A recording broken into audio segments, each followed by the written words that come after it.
Hi, everyone, and welcome to Who Threw the Curve. And this is a Robert Ruiz rant. And today we're going to be speaking on the nostalgia effect, a love letter to the good old days, which weren't that great. Nostalgia, that perfectly human tendency to gaze longingly at the past through rose-tinted glasses while completely ignoring the cracked lenses. The nostalgia effect is, in essence, our brain's way of tricking us into believing that everything was better back in the day. Back when we had dial-up internet, Tamagotchis, and the very real threat of Y2K. Oh, those were the days. Let's start with the undeniable fact that nostalgia is a universal experience. Everyone has one friend who insists music was better in the 90s, even though they were born in 1998. Let's not forget the irony here. These are the same people who will defend the Backstreet Boys to death, but couldn't name a single member of the band. It's almost as if our memories are curated by a wistful, whimsical librarian who prefers fiction over fact. Nostalgia has a way of making us believe that our childhoods were days of pure joy and freedom. Remember summer vacations, long lazy days filled with endless possibilities. In reality, those were the days when you were bored out of your mind. Your mom was constantly yelling at you to go outside, and you were convinced that if you didn't check with your Neopets every hour, they'd starve. But sure, let's romanticize the era when our biggest achievement was not killing a digital pet. The phenomena of nostalgia is particularly evident in the realm of technology. Take the resurgence of vinyl records, for example. Hipsters everywhere are lauding the warmth and authenticity of vinyl, conveniently forgetting that records are inconvenient, scratch easily, and take up way too much space.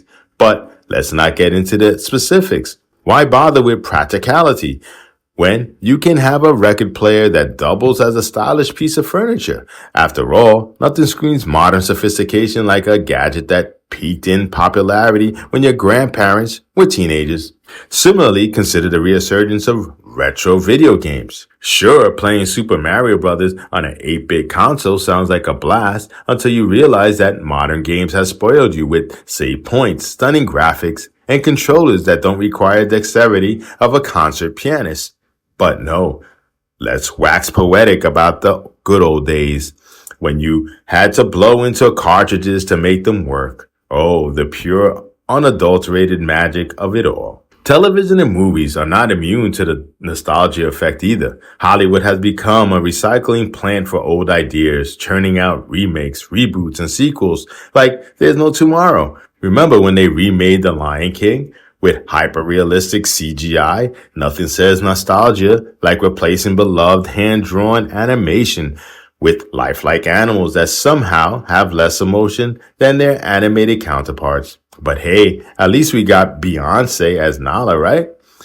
And who could forget the countless reimagined versions of classic sitcoms? Because nothing says fresh and innovative like regurgitating a plot that was already tired 30 years ago. But let's not be too harsh on nostalgia. After all, it has its perks. It's a fantastic coping mechanism for dealing with the harsh realities of the present. When faced with the chaos of modern life, it's comforting to retreat to the past that feels simpler and safer, even if the past is a heavily edited version of reality. Nostalgia can bring people together, too. There's nothing like bonding over shared memories of terrible fashion choices, questionable hairstyles, and the inexplicable popularity of boy bands. Moreover, the nostalgia effect can be a very powerful marketing tool. Brands have long since discovered that if they slap a retro label on something, people will buy it, whether it's classic Coca-Cola cans or limited edition Pokemon cards. Nostalgia sells because it taps into our deep-seated desire for comfort and familiarity. It's like wrapping yourself in a warm, fuzzy blanket of selective memory. In the end, the nostalgia effect is a fascinating blend of self-deception and sentimentality. It's our brain's way of taking mediocre past and turning it into a golden age. It's why we cling to outdated technologies, rewatch old TV shows, and get excited about remakes of movies that were perfectly fine the first time around. So the next time you find yourself yearning for the simpler times, just remember those times were probably just as complicated, if not more so, than today. But hey, if reminiscing about the past makes you happy, who am I to argue? Just don't forget to feed your Tamagotchis. Thank you for listening to Who Threw the Curve. Don't forget to like us, share us. Thank you.